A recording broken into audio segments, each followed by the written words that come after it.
네, 이 사람을 여러분이 10년 전부터 많이 보셨을 거라고 생각해요. 이름은 닉 부이치치인데요. 유명하죠. TV에서 힐링 캠프를 보셨던 분이라면 잘 알고 계실 겁니다.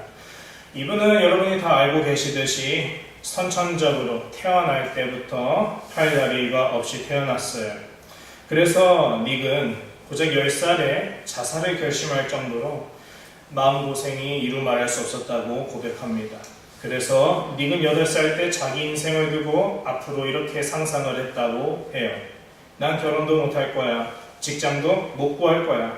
나에겐 제대로 된 인생이나 목적이 없어. 난 아내 손도 잡아줄 수 없는 사람인데 남편 부실은 절대 못할 거야. 닉은 하나님이 원망스러웠다고 합니다. 사람들도 원망스러웠다고 합니다. 하지만 닉은 놀랍게도 10살부터 인생의 변환점을 찾게 됩니다.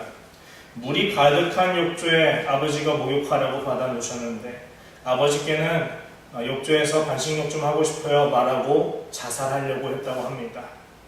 너무나도 마음이 아팠지요.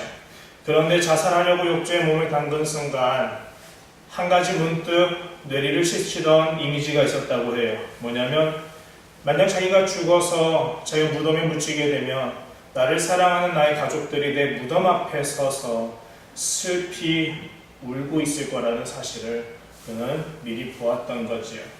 그래서 그는 자살을 멈추고 더 이상 환경을 탓하지 않기로 결심합니다. 참 큰 용기이고 도전인 것 같죠. 그리고 그는 한 가지 더 결심을 했죠. 환경을 탓하지 말고 환경을 바꾸려고 하지 말고 나의 마음부터 바꿔보자. 그는 작은 좋은 일에도 감사하기 시작했습니다. 자신을 이런 모습으로 지으신 것에 대해서 항상 원망했던 분이 있는데 이제 그분께 더 이상 원망하지 않으려고 했어요. 오히려 하나님께서는 지금도 나를 향해서 선하신 계획을 갖고 계시다라고 하나님을 신뢰하기 시작했습니다. 그렇게 그는 오늘날 수많은 사람들에게 영향을 미치는 사람이 되었고요. 그의 아름답고 멋진 매력에 빠진 아내와 사랑에 빠져 4명의 자녀들을 두고 행복한 가정을 이루고 있습니다. 닉은 어디를 가든지 간에 항상 하나님의 은혜를 전파하면서 이렇게 설교합니다. 우리가 능력이 안 된다는 것은 거짓말입니다. 우리가 아무런 가치도 없다는 것도 거짓말입니다. 오히려 우리는 그 자체로도 아름다운 사람이며 우리의 삶의 매 순간엔 반드시 하나님의 크신 뜻이 있습니다. 그러므로 우리 범사에 감사합시다. 모든 원망과 분노를 극복하고 모든 상황 속에서 감사하자고 간증하는 이것은 닉 부이치치에게만 해당하는 고백은 아닐 겁니다. 하나님을 믿고 있는 모든 그리스도인들에게 함께 시인하고 공유할 수 있는 메시지이기도 하지요. 그래서 모든 그리스도인들에게 읽으라고 하나님이 기록해 주신 성경에도 이렇게 쓰여 있는 겁니다. 항상 기뻐하라, 쉬지 말고 기도하라, 범사에 감사하라. 이것이 그리스도 예수 안에서 너희를 향하신 하나님의 뜻이니라 할 때 너희는 우리입니다. 사랑하는 오산교회 성도 여러분, 범사에 감사하는 것이 하나님의 뜻이라고 한다면요, 오늘 우리가 말씀을 통해서 본 이 요셉의 경우는 어떠했을까 한번 살펴보려고 해요. 지난주에 말씀드렸지만 세상에 요셉만큼 상처를 많이 받은 사람도 보기 드물 겁니다. 어릴 적 어머니를 병으로 잃고요, 형들에게 노예로 팔려고, 그래서 아버지와 피부치 동생인 베냐민과 작별할 시간도 없이 생이별을 했고요.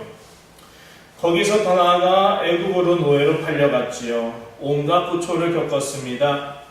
상황은 조금이라도 나아질까요? 하나님이 계시면 상황을 좀 더 좋게 하실 줄 알았는데 설상가상이었지요. 주인이었던 보디발의 아내가 모함을 가지고 해서 죄수가 되어버렸어요. 감옥에 들어가서 험한 사람들과 함께 살게 되죠. 거기서도 요셉은 포기하지 않고 하나님의 뜻을 따라 성실하게 살았고 많은 사람들에게 도움을 주었지요. 그런데 보답은 고사하고 사람들에게 배반당하고 철저히 이용만 당했어요. 약 15년 정도 매일 하루하루 그 시간 우리에게는 짧으면 짧고 길면 길다 할 수 있는 그 시간이 요셉에게는 어떤 시간이었을까 짐작이 가죠. 불행이 연속된 나날이었다라는 거예요. 요즘 많은 그리스도인들이 이런 고민을 해요. 하나님이 계시면 왜 내가 이렇게 힘들고 일자리가 잘 안 풀릴까? 내가 하나님을 믿는다고 하는데도 하나님은 왜 우리 가족을 힘든 가운데 내버려 두고 계실까? 오히려 왜 우리 가족에게 사고나 안 좋은 일들이 계속 생기고 있는 걸까? 그래서 우리도요, 하나님을 원망하기도 하고요, 하나님을 의심하기도 해요. 예수님을 잘 믿던 안 믿던 간에 상관이 없어요. 목회자도 하나님을 의심하고 원망하기도 해요. 왜냐하면 우리는 많이 불안하고 많이 두려워하기 때문이에요. 다시 돌아와서 요셉은 어땠을까요? 노예 상인의 낙타에 밧줄로 묶여서 점점 집이 멀어져 가는 것을 보았을 때 요셉은 그 사막에서 얼마나 통곡하고 얼마나 불안했을까? 그 어린 15살짜리 아이가 얼마나 불안했을까요? 또 그때 요셉이 얼마나 간절하게 기도했을까요? 하나님께 얼마나 부르짖었을까요? 하나님, 제발 이번 한 번만 제발 날 좀 도와달라고. 저 집이 멀어져 간다. 제발 저 집에서 하나님 당신이라면 우리 아버지 잠에 들어있을 때에도 깨우셔서 밖에 우연히 나오게 해서 나를 발견하고 내게 뛰쳐나올 수 있게 할 수 있지 않냐고. 하나님 모든 거 가능하신 분 아니냐고. 제발 내 기도 좀 들어달라고 기도하지 않았을까요? 보디발 아내 모함을 당해서 주인 보디발 앞에 불려가 참을 수 없는 모욕과 질책이 요셉 위로 쏟아져 내렸을 때 그때도 요셉은 얼마나 원통하고 하나님의 도움이 절실히 필요했을까요? 주는 나의 하나님이시라 주는 나의 도움이 되셨나이다 라는 시편의 고백이 요셉에게 얼마나 무의미하게 느껴졌을까요? 고작 20살 청년 한창 때였던 나이인데도 불구하고 말이죠. 우리가 하나님께 간절히 기도하고 싹싹 빌어도 요셉처럼 하나님이 침묵하시는 때가 있어요. 하나님, 제가 요즘 상황이 많이 난처합니다. 일자리도 잘 안 풀리고 있고 제 건강도 그냥 사지가 멀쩡하지 않습니다. 우리 가족들도 경제적으로 많이 힘들어하고 있습니다. 하나님, 대체 당신의 때가 언제까지입니까? 언제까지 기다려야 합니까? 사랑하는 오상교회 성도 여러분, 의지할 데 없는 이 어려운 시기를 저는 오늘 본문을 통해서 두 가지 사실을 손에 꼭 붙잡고 다 같이 극복하면서 나가길 원하는데요. 하나는 믿음을 가지고 하나님을 바라보자는 것입니다. 다시 말씀드릴게요. 믿음을 가지고 하나님을 바라보자는 거예요. 왜 엉뚱한 얘기를 하느냐? 아닙니다. 잘 생각해 보세요. 하나님이 침묵하시고 하나님이 보이지 않는 때에 그때 하나님을 바라보지 않는 사람이 있고 그래도 하나님을 바라보는 사람이 있는데 결과는 달라요. 하나님을 저버리는 사람은 그 상태에서 하나님의 예비하신 선물들을 받을 수가 없게 돼요. 포기했으니까요. 그러나 그럼에도 불구하고 하나님을 계속 바라보는 사람은 요셉과 같은 이야기의 결실을 맺게 돼요. 왜요? 결국 하나님은 살아계시니까요. 여러분 생각해 보세요. 우리는 당장 지금 눈앞의 것만 바라보는 경향이 있어요. 사람인지라 내일 일을 알 수 없기 때문에 지금 당장 바로 앞에 닥친 일들에 전전긍긍할 수밖에 없어요. 그런데 좋은 투자자라면 지금 당장의 작은 손익을 보기보다는 먼 미래에 반드시 맺을 큰 수익을 바라보기 때문에 오랜 시간을 견딜 수 있어요. 하나님은 요셉에게 약 15년의 고난의 시간을 겪게 하셨거든요. 15살부터 30살까지 요셉은 고초만 겪었던 거예요. 조금씩 나아지는 건 없어요. 더 나빠질 뿐이에요. 15년이요. 요셉은 얼마나 그 기간을 견딜 수가 있을까요? 하나님의 시간은 우리와 다르다라는 것을 보여주는 예지요.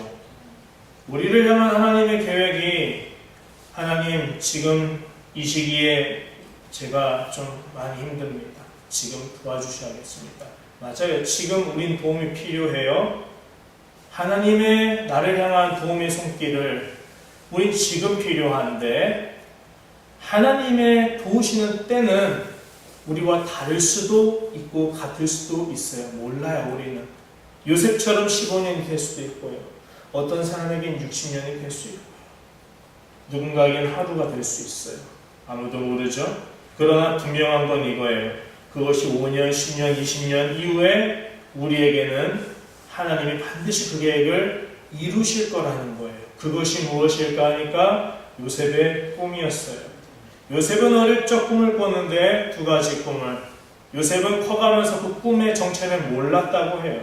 그런데도 불구하고 요셉이 그 꿈을 몰랐기 때문에 하나님은 나와 함께하지 않을 거야 라고 생각할 수도 있지만 하나님이 내게 가지신 소원과 꿈을 알던 모르던 간에 상관없이 요셉은 한 가지는 알았지요. 하나님은 신실하시고 하나님은 선하시다. 그래서 요셉은 버틸 수 있었던 거예요. 요셉이 그 꿈을 언제 깨달았나요? 형들을 제외할 때 꿈을 떠올렸다고요. 그때 깨달은 거예요. 우리는 내일 일을 알지 못해요. 하나님이 언제 도와주실지를 몰라요. 그러나 그것이 몇 년 이후가 된다 할지라도 우리가 믿어야 될 것은 이거예요. 하나님은 선하시고 나를 향한 계획이 반드시 이루어질 거라는 거예요. 하나님의 나를 향한 계획은요, 마치 좋은 씨앗과 같아요. 좋은 씨앗을 땅에 심으면 다음날 바로 싹이 나면 참 좋겠는데 우리가 옆 동네를 지켜봐도 그러지 않지요. 여러분 밭을 주변에 다 보이시잖아요. 농부가 새벽에 씨를 뿌리면 며칠 후에 싹이 트잖아요. 싹이 한번 트면 그냥 쑥쑥 자라요. 옥수수 같은 경우는. 그러나 어쨌든 옥수수를 재배할 때까지는 시간이 걸려요. 하나님의 나를 향한 계획은 씨앗과 같다 말씀드렸는데 좋은 씨앗이에요. 좋은 열매가 맺힐 거예요. 그러나 좋은 맛을 갖고 있는 수박이나 과일들도 좋은 열매들은 특징이 있어요. 농부의 정성이 많이 간다는 거예요. 농부가 좋은 열매를 맺기 위해서 얼마나 정성을 다해 그 씨앗을 돌보는지 몰라요. 비가 오면 비바람이 불어닥칠 때 그것을 통해서 이것들이 피해를 볼까봐 전전긍긍하죠. 가뭄이 내릴 때 물이 없어서 전전긍긍하죠. 농부는 항상 우리를 지켜보는 거예요. 씨앗의 입장에서는 비가 안 내린다고 해서 농부 탓을 하지 않아요. 농부의 잘못이 아니라 그냥 비가 안 내리는 것 뿐이에요. 그러나 비가 왜 안 내릴까요? 또는 어떨 때는 왜 비가 내릴까요? 어떨 때는 왜 영양분이 없을까요? 어떨 때는 왜 거름을 내게 주나요? 냄새나는 거름을. 왜 어떨 때는 잡초를 캔다고 나한테 귀찮게 하나요? 여러 가지 상황들이 다양하게 펼쳐지는데 한 가지 중요한 사실을 놓치면 안 돼요. 농부는 죄가 없어요. 오히려 농부는 그런 모든 역병들을 통해 이 씨앗을 잘 자라게 만들고 이 씨앗이 훗날 반드시 좋은 열매를 맺을 수 있도록 책임을 진다는 거예요. 예수님은 말씀하셨죠? 내 아버지는 농부라. 그래요. 하나님은 농부세요. 요셉이 모든 고난을 마치고 난 후 지난 고난들을 두고 이렇게 간증합니다. 자, 함께 말씀을 읽어볼게요. 시작. 당신들이 나를 이곳에 팔았다고 해서 근심하지 마소서, 한탄하지 마소서. 하나님이 생명을 구원하시려고 나를 당신들보다 먼저 보내셨나이다. 그런즉 나를 이리로 보낸 이는 당신들이 아니요 하나님이시라. 하나님이 나를 바로에게 아버지로 삼으시고 그 온 집의 주로 삼으시며 애굽 온 땅의 통치자로 삼으셨나이다. 아멘. 여러분 이것이 요셉의 믿음의 간증이죠. 이해할 수 없는 시련을 만났어요. 하지만 요셉은 지금 이해하지 못한다고 해서 원망하고 포기하며 슬픔으로 인생을 허비하기보다는 이렇게 생각했어요. 여전히 하나님은 날 사랑하신다. 그래서 내가 노예로 팔렸어도 죽지 않도록 지켜주셨고, 내가 손을 대는 것마다 신기하게 형통하게 하셔서 보디발에게 인정받게 하셨고, 내가 하나님의 영광을 위해서 죄악을 범치 않으려고 유혹을 뿌리쳐서 감옥에 들어갔다 할지라도 그곳에서도 내가 손을 대는 것마다 형통하니까 간수장에게 은혜를 입게 해서 그 죄수들 중에서 그나마 덕을 입게 하셨다. 하나님은 살아계시다. 그렇기 때문에 하나님은 여전히 나와 함께 하신 걸 내가 보고 있기 때문에 나는 이 고난을 이길 수 있는 힘을 얻을 것이다. 고난을 사용하여서 하나님은 오히려 지금 날 연단하실지도 모른다.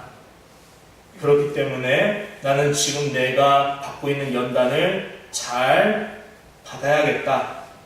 마침내 하나님의 때가 찰 때가 올 것이다. 그때는 하나님의 구원의 손이 반드시 나를 구원하셔서 나에게 소원을 두고 행하신 하나님의 크신 꿈, 비전이 이루어질 것이다. 라고 요셉은 생각했어요. 그것이 무엇일까요? 이게 복음이에요. 좋은 소식이에요. 여러분에게 복음은 무엇입니까? 하나님의 말씀을 믿잖아요? 예수님을 믿잖아요? 그걸 복음이라 하는데 여러분에게 복음은 뭐예요? 구체적으로 내 삶에 예수의 십자가가 어떤 의미가 있나요? 이거예요. 하나님은 나를 사랑하신다는 거예요. 좀 더 구체적으로 말씀드릴까요? 하나님은 날 사랑하기 때문에 예수님의 십자가에 내어주셨잖아요. 이 말이 뭐예요? 하나님은 지금 내 삶에 관심이 있다는 거예요. 하나님은 멀리 떨어져서 그저 바라보시는 분이 아니라 농부와 같이, 아버지와 같이 자기 자녀가 아픈 것을 두고 전전긍긍하며 어떻게 할까 계획을 갖고 계시는 분이 하나님이라는 거죠. 여러분에게 다시 묻는다면 여러분에게 하나님의 아들 예수님은 어떤 분이시나요? 저는 이렇게 말합니다. 예수 그리스도는 여러분의 인생의 증거예요. 어떤 증거요? 예수님을 하나님이 죽이실 만큼 하나님이 날 사랑하시는구나. 지금 내가 겪고 있는 이 고난의 시기는 아무런 의미 없이 지나가는 것이 아니라 하나님 보실 때 큰 계획이 있구나. 하나님 날 사랑하시는구나. 그렇다면 하나님이 내게 이 고난을 이겨낼 힘도 주시겠지. 기도하자. 복음은 우리로 기도하게 해요. 복음은 우리로 인내하게 해요. 복음은 우리로 환난의 인내를, 인내의 연단을, 연단은 소망을 이루게 하는 계기가 돼요. 그것이 복음이 가지는 힘이에요. 그것이 하나님을 바라본다는 거예요. 그럼 다시 정리합니다. 첫 번째 함께 나눌 것은 어떤 상황에서도 하나님을 믿고 바라보자 하는 거예요. 하나님은 믿을 수 있는 분이에요. 마지막 하나가 있다면 이거예요. 지금부터 작은 일부터 감사해보자는 것이죠. 제가 나누고자 하는 두 가지 중 첫 번째가 믿음을 가지고 하나님을 바라보는 것이라고 했는데요. 우리가 이렇게 하나님을 믿는 믿음의 눈을 가지기 시작할 때 비로소 우리는 고난 중에 하나님의 뜻이 무엇인지를 선명하게 보게 돼요. 요셉은 형들이 자신을 팔았던 그 사건도 사실 하나님의 뜻의 일부였다는 사실을 깨달았어요. 만약에 요셉이 하나님의 선하신 모습을 믿지 못했다면 요셉은 형들이 과거에 자신을 판 일을 두고 평생을 두고 원망하며 부정적으로 생각했고 자신의 인생을 비참하게만 바라봤을 거예요. 자신을 비참한 인생으로 스스로 낙인 찍는 것이죠. 그런데 자신을 스스로 비참한 인생이라고 낙인 찍기 시작하면요, 막상 기회가 와서 잡아야 될 때 포기하게 돼요. 여러분, 새끼 코끼리 이야기를 혹시 들어보셨나요? 코끼리가 새끼 때부터 밧줄에 묶고 키워지면요 어떻게 되느냐? 나중에 커서 밧줄을 끊을 수 있는 힘이 될 때에도 코끼리는 밧줄을 보고 끊지 않아요. 왜 끊지 않을까요?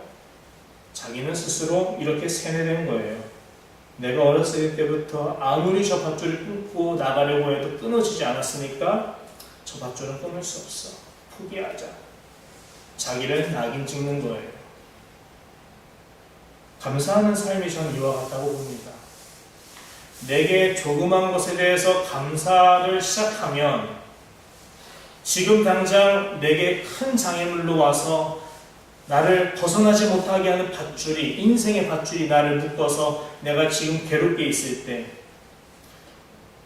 나는 그래서 난 어쩔 수 없어, 나는 포기해야 돼, 포기하고 스스로가 낙인 찍을 때, 이 모든 고난이 끝난 이후에 내가 다시 새롭게 시작할 수 있는 기회가 올 때 밧줄을 끊고 나아가야 되는데 스스로 낙인 찍어버리면 그 나아갈 힘이 많이 부족해져서 못 나갈지도 몰라요.